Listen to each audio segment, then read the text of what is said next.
Cassandra had believed every word of Victor's lies. She had fallen in love with him, or at least, the version of him that he had carefully crafted. He showered her with gifts, expensive jewelry, designer clothes, and exotic trips. But as soon as the thrill of the chase wore off, Victor moved on to the next woman, leaving her devastated and confused. There had been others too, countless others. Each one had filled the void that Cassandra had left in Victor's mind, while she focused on building her own career and solidifying their position in New York's elite circles. Victor sought validation elsewhere. He found it in the eager smiles and willing bodies of women who never questioned his authority, who saw him as a godlike figure. For years, Cassandra had been none the wiser. But now, with the discovery of his affair with Nicole, everything was different. This wasn't just another fling. Victor had allowed himself to fall in love, or at least, what he believed was love, with a woman who represented everything Cassandra was not. Nicole was young, impressionable, and malleable in a way Cassandra never had been. She looked at Victor with wide, adoring eyes, hanging on his every word, making him feel like the powerful man he so desperately wanted to be. Their meetings were frequent and passionate, often taking place in high-end hotel rooms or secluded vacation homes that Victor had purchased under shell companies to avoid suspicion. He would whisk her away for weekends, telling Cassandra that he was attending business conferences or investor meetings. With Nicole, Victor felt alive again. She was everything he craved: youthful, carefree, and utterly dependent on him. It was this dependency that fueled his desire, and it was this very dependency that would become his downfall. Cassandra, of course, knew all of this. She had known from the moment she read that first email, and in the weeks that followed, she had pieced together every aspect of their relationship. She knew where they met, how often, and even what gifts he bought her. Cassandra had become an expert in Victor's deceit, not because she cared about the affair itself, but because she needed to understand it in order to destroy him. Victor's relationship with Nicole ignited a fire in Cassandra, a deep, burning need for revenge, not just on her husband, but on the entire system that allowed men like him to thrive. For Cassandra, this wasn't just about the infidelity. It was about years of silent suffering, of being ignored and dismissed, of having to smile through the pain of knowing that Victor would never truly see her as an equal. The turning point came on a sweltering July afternoon in 2013.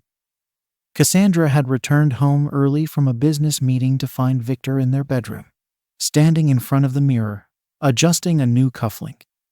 He hadn't expected her to be home so soon, and the look of surprise on his face quickly morphed into a thinly veiled annoyance. He tried to cover it up with his usual charm, asking her about her day, but Cassandra knew better. As he rambled on distractedly, packing a suitcase for what he claimed was an urgent business trip to Chicago, Cassandra's gaze fell on his phone. It buzzed incessantly on the dresser beside him, and she caught a glimpse of the name flashing on the screen: Nicole. Her heart pounded in her chest, her anger rising with each vibration of the phone. But Cassandra kept her composure, her face betraying none of the rage boiling inside her.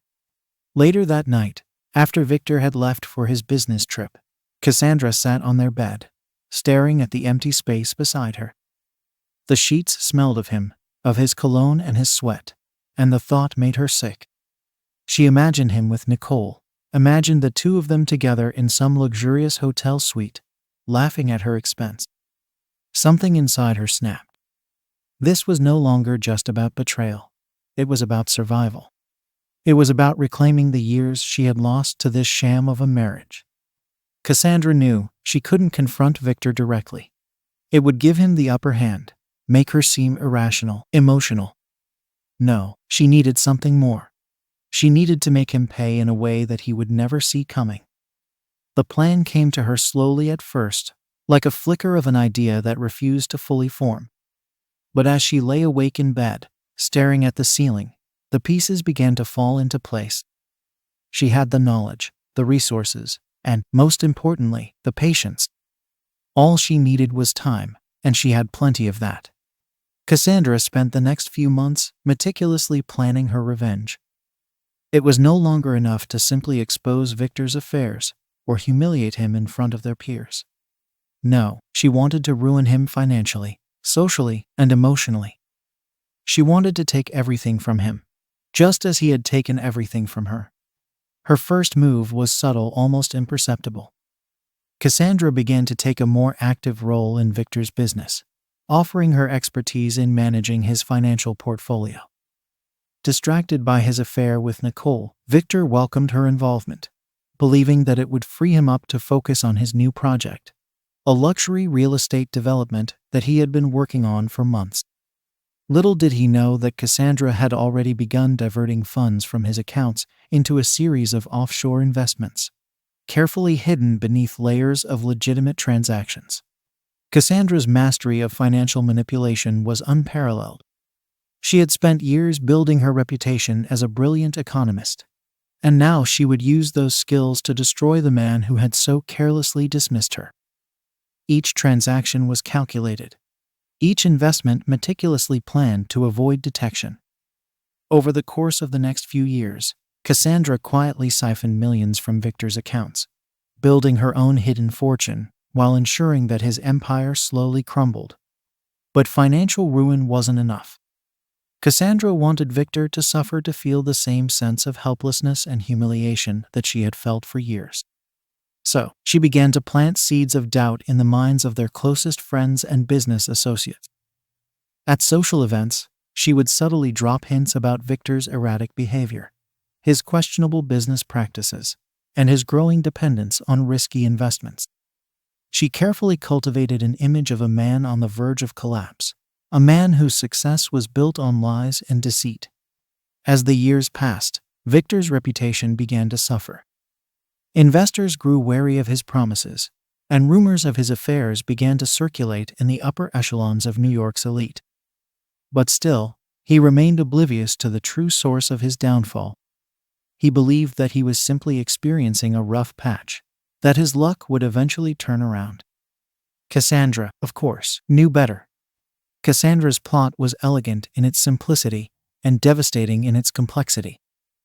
Over the years, her attention to detail became almost obsessive.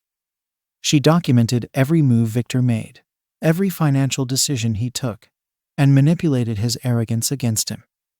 He grew bolder with Nicole, openly flaunting their relationship in private circles where he assumed Cassandra wouldn't find out.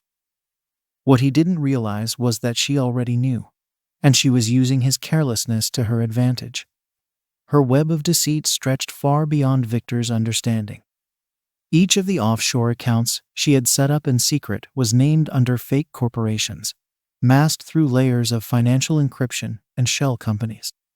She invested in properties, art, and even cryptocurrency under pseudonyms, gradually growing her wealth to an amount even Victor couldn't have fathomed. It was all hers, invisible to him, just like she had been invisible to him for years. At this point, Cassandra wasn't merely preparing for revenge. She was sculpting a future for herself.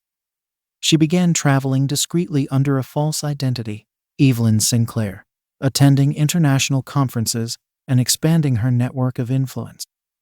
She was becoming the woman she had once aspired to be, free from Victor's shadow.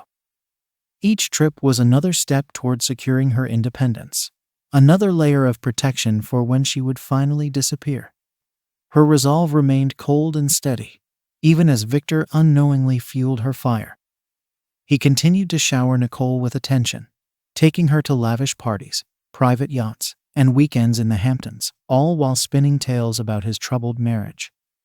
Nicole, just like the others, saw him as a savior, a wealthy benefactor who would sweep her away into a life of endless luxury. Cassandra didn't hate Nicole.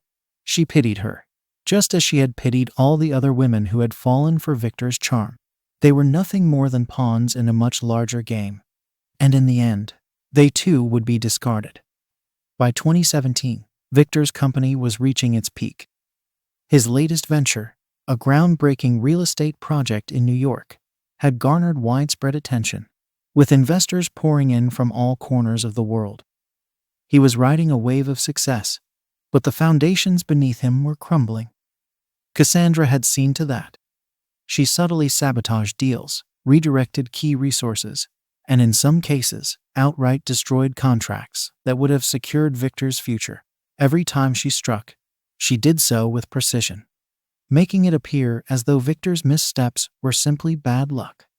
Victor, blinded by his arrogance, dismissed the growing concerns from his investors. Cassandra had made sure to plant doubts in the minds of those closest to him, ensuring that even his most loyal partners began to question his judgment. Whispers of financial mismanagement and reckless investments started circulating. But Victor, ever confident, believed he could fix it. In private, Cassandra remained the supportive wife, standing by Victor's side as he publicly basked in the glory of his success. But behind closed doors, she was already plotting the final phase of her plan, the moment when everything would come crashing down, and Victor would be left with nothing. By the spring of 2019, Cassandra realized that financial ruin alone would not be enough. Victor had lived in arrogance for too long, basking in the glory of his achievements and his power over others. Simply watching him lose his money wasn't going to satisfy the rage she had carried for over a decade. She needed something more, something that would not only destroy his public image, but leave him utterly broken. As she stared at the man she once loved, she saw the final solution. Victor wouldn't just lose his empire. He would lose his life. Cassandra's plan shifted from quiet sabotage to something darker. She began plotting Victor's death, orchestrating it in such a way that it would look like a tragic suicide brought on by the stress of his collapsing empire. This, she decided, would be the ultimate victory. She could frame his death as the inevitable consequence of his own failures, while ensuring that she walked away with everything: his business, his fortune, and her long-awaited freedom. The first step was to create the perfect conditions. Cassandra continued her methodical destruction of Victor's business from the inside, spreading rumors about the company's instability and pushing investors to pull out. She ensured that Victor remained under immense pressure, carefully orchestrating his downward spiral, so that when the moment came, everyone would believe his suicide was a consequence of his failing. Cassandra, a woman of striking beauty and intelligence, was not just a supportive wife. She was the architect of Victor's downfall. At the same time, she began to subtly alter Victor's behavior. She would spike his drinks with small doses of anti-anxiety medication, just enough to make him appear increasingly erratic. She planted prescription pills in his medicine cabinet, forged doctor appointments in his name, and made sure that their friends and colleagues noticed his increasing stress levels. As Victor's empire crumbled, so did his mental state. At least, that's how it appeared to those around him. Cassandra played the role of the supportive wife, expressing concern for his well-being and suggesting that he take time off to deal with his anxiety. Behind closed doors, she was carefully grooming the narrative that would lead to his ultimate demise. Cassandra planned everything meticulously. She arranged for Victor to spend the evening at home, surrounded by paperwork from his failing business. She set the stage by scattering documents and bills across his desk, painting the picture of a man on the edge of despair. That evening, Cassandra prepared a special drink for Victor, his favorite whiskey, laced with a lethal dose of sedatives. As he sat at his desk, oblivious to the poison coursing through his body, she watched from the shadows, waiting for him to succumb. Slowly, Victor slumped over, his breathing shallow, his body limp. Cassandra felt a rush of cold satisfaction as she watched him fade. But the scene wasn't complete. In his weakened state, she guided him to his study, where she placed a note in his hand, a carefully crafted suicide letter, one that lamented his failures and expressed sorrow for the destruction of his business. She positioned his body in a way that would suggest he had taken his own life, making sure the scene appeared authentic to the authorities. Satisfied that everything was in place, Cassandra wiped down the room, removing any trace of her involvement. She left the house and returned several hours later, discovering Victor's body in the early morning. With a scream that echoed through the empty halls, she called the police, her voice trembling with the perfect amount of shock and grief. Victor's death was ruled a suicide almost immediately. The investigators who arrived at the scene found no evidence of foul play. The note, the pill, and Victor's deteriorating mental state all pointed to the same conclusion. A once powerful man, undone by his own hubris and the collapse of his empire, had chosen to end his life rather than face the consequences. Cassandra played her part to perfection. She attended the funeral dressed in black, a grieving widow devastated by her husband's sudden and tragic death. She received condolences from friends and colleagues, who all expressed their sorrow at how Victor's life had spiraled out of control. Public sympathy was firmly on her side, and with Victor gone, she quietly began to take control of what remained of his empire. Using her financial expertise and the connections she had built over the years, Cassandra quickly began rebuilding the business. She liquidated assets, renegotiated contracts, and streamlined operations, positioning herself as the new face of the company. To the outside world, she was the brilliant widow who had stepped in to save her late husband's legacy, a woman of strength and resilience in the face of unimaginable loss. But as the company began to recover, whispers started to spread. Some of Victor's closest associates, particularly those who had seen his behavior in the weeks leading up to his death, started to question the official narrative. They remembered how Victor had always been resilient, how he had never shown signs of mental instability before Cassandra had re-entered his business affairs. Slowly, these suspicions found their way to the police. At first, the investigation into Victor's death was cursory, a routine follow-up to close the case. But as detectives began to dig deeper, they started to uncover inconsistencies. Victor's suicide note seemed too perfect. Its tone and phrasing didn't quite match the man they knew. The medication found in his system raised eyebrows as well. None of Victor's doctors had prescribed the drugs, and there were no records of him seeking help for anxiety or depression. Then there was Cassandra herself. While she had played the grieving widow convincingly, those closest to Victor began to notice changes in her demeanor. She had moved on too quickly, too efficiently. It wasn't long before investigators started to take a closer look at her financial dealings in the months leading up to Victor's death. They uncovered the offshore accounts, the suspicious transfers, and the extensive measures she had taken to cover her tracks. But it wasn't just the money. Investigators began to question Cassandra's role in Victor's deteriorating mental state. Witnesses recalled how she had subtly planted stories about his stress and anxiety, how she had isolated him from his closest friends and colleagues. It became clear that Victor's suicide was not the result of his failing business, but a carefully orchestrated plot by the woman who had the most to gain from his death. In late 2019, Cassandra was arrested. The evidence against her was overwhelming. The financial records, the forensic analysis of the suicide note, and the toxicology report all pointed to one conclusion: Victor Hart's death had been a murder, not a suicide. The trial that followed captivated the nation. The story of a brilliant woman, driven by years of betrayal and rage, who had meticulously planned her husband's death, played out in the courtroom like a twisted Shakespearean tragedy. Cassandra's defense team tried to paint her as a victim, a woman pushed to the edge by a lifetime of emotional abuse, but the prosecution's case was airtight.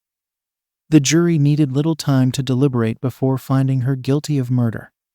Cassandra Hart was sentenced to life in prison without the possibility of parole. As she was led away in handcuffs, the same cold, calculating expression she had worn for years never wavered. She had lost everything in the end, but in her mind, she had still won. Victor was dead, his legacy destroyed, and even though she would spend the rest of her life behind bars, Cassandra would always be remembered as the woman who had played the long game and nearly gotten away with it.